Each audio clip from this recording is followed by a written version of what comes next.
BJP বাঙালির শত্রু, বাংলা ভাষার ওপর আক্রমণ নামিয়ে এনেছে।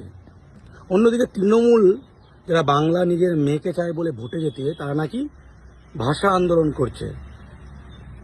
কয়েকটা পৌরসভা লোক দেখানোভাবে বাংলা বাধ্যতামূলক করলো সমস্ত সাইনবোর্ডে। কোথায় ইমপ্লিমেন্ট হয়েছে? জলপাইগুড়ি দু এক জায়গায় ছাড়া শিলিগুড়িতে ইমপ্লিমেন্ট হয়নি, কলকাতায় হয়নি, কোথাও হয়নি। লোক দেখানো ভাষা আন্দোলন। একদিকে ভাষা আন্দোলন, অন্যদিকে হিন্দি উর্দু তোষণ। সব রাজ্যে সিভিল সার্ভিসে সেই রাজ্যের ভাষা বাধ্যতামূলক থাকে। তামিল, বিহারে হিন্দি, কর্ণাটকায় কন্নড়, মহারাষ্ট্রে মারাঠি, গুজরাটি 150 নম্বরের গুজরাটি, ইউপিতে, মধ্যপ্রদেশে হিন্দি। কিন্তু বাংলায় 6 বছরের লড়াইয়ে বাংলা পক্ষ যখন বাংলা বাধ্যতামূলক করলো, সব দলের হিন্দি উর্দু ওরা নেতারা এবং বিজেপি শুভেন্দু অধিকারী বিরোধিতা করলো। উর্দুর জন্য লড়বে বলল সরকার। যে বাংলা নিজের মেয়েকে চাই বলা সরকার, বাংলা ভাষা আন্দোলন করা সরকার, WBCS এ হিন্দি উর্দু যুক্ত করে দিল, বাংলা বাধ্যতামূলক ক্যান্সেল করে দিল। এটা কি ভাষা আন্দোলন বলে?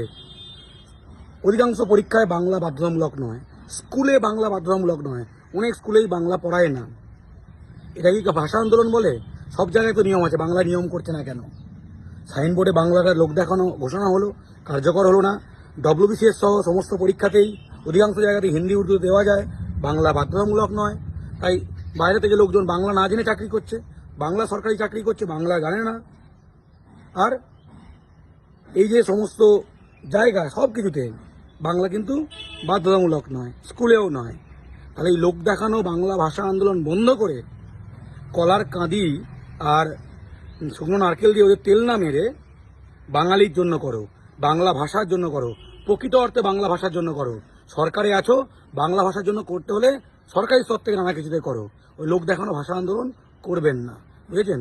বাংলা পক্ষ বাঙালির জন্য সদা জাগ্রত, বাংলা ভাষার জন্য সদা জাগ্রত। জয় বাংলা।